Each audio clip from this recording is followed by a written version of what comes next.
1992. Start. Mr. Speaker, at the outset, I wish to thank the honorable members who have participated in the debate on the grants relating to the Energy Ministry. There has been more or less a unanimous feeling that the departments under the Energy Ministry have by and large done a good job. Of course, one can never be satisfied and should never be complacent in regard to energy. Of the sources of energy in the first place, I want to take up coal, which is one of the major resources. We have large reserves of coal in this country. We have been trying to use these reserves in the past many years. It is interesting to note that in spite of our best efforts, we have not been able to increase the production of coal to the extent we desired. There are several reasons for this. These reasons have to be properly analyzed and understood. I do realize that we have yet to go a long way to reach a satisfactory position. We have to prepare ourselves to meet the realities of the situation with reference to the position now obtaining in the world. But on that account, it is meaningless to underestimate our achievements.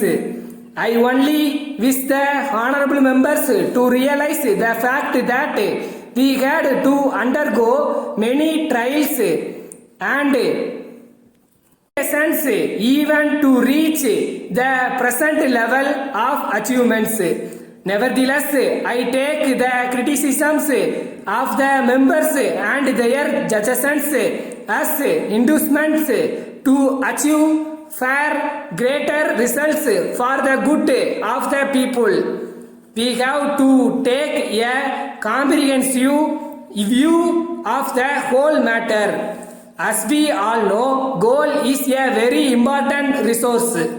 The major problem is how to improve the productivity of coal.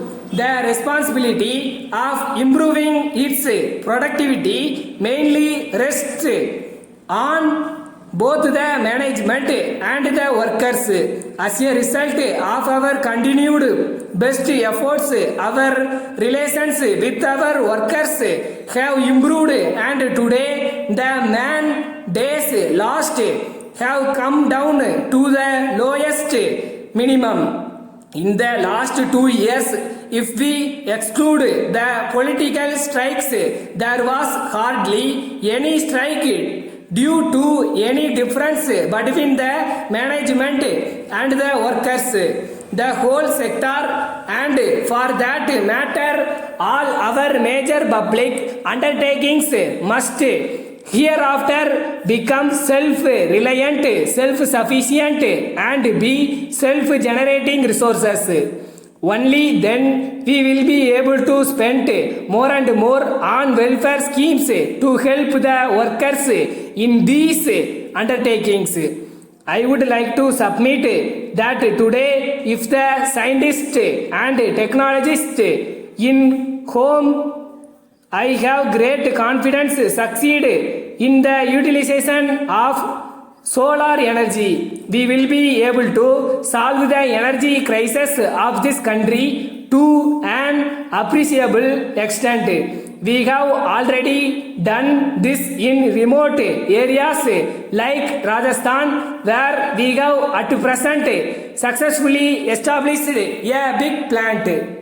So far as the energy sector is concerned, our workers, officers and managers at all levels have been able to do a really magnificent job, and they deserve our praise. With these observations, I conclude my speech. Thanking you. Letter dated 10th June 1991 from Satya Industries Limited, Madras to Manager Lakshmi Enterprises, Avadi, Madras.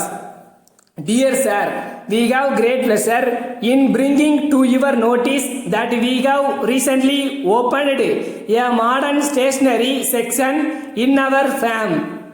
We have stocked the latest items of stationery required in business firms, commerce institutes, offices, etc. We enclose here with an illustrative and informative catalog which contains full information about the articles we have together with the prices of the various items.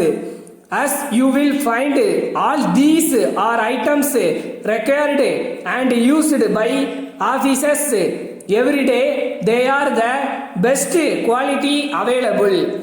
We have special carbons and ribbons which will last for a longer time than the usual ones sold in the market. They also give very good impression of the matter typed. We have on stock chairs and tables made of superior quality timber and steel, which will be very useful for any office. Their prices are very competitive. We have also many other articles of utility. After going through the catalog, if you are require any clarifications, we shall be pleased to send our reply by return of post. Thanking you for your favorable response. Yours faithfully.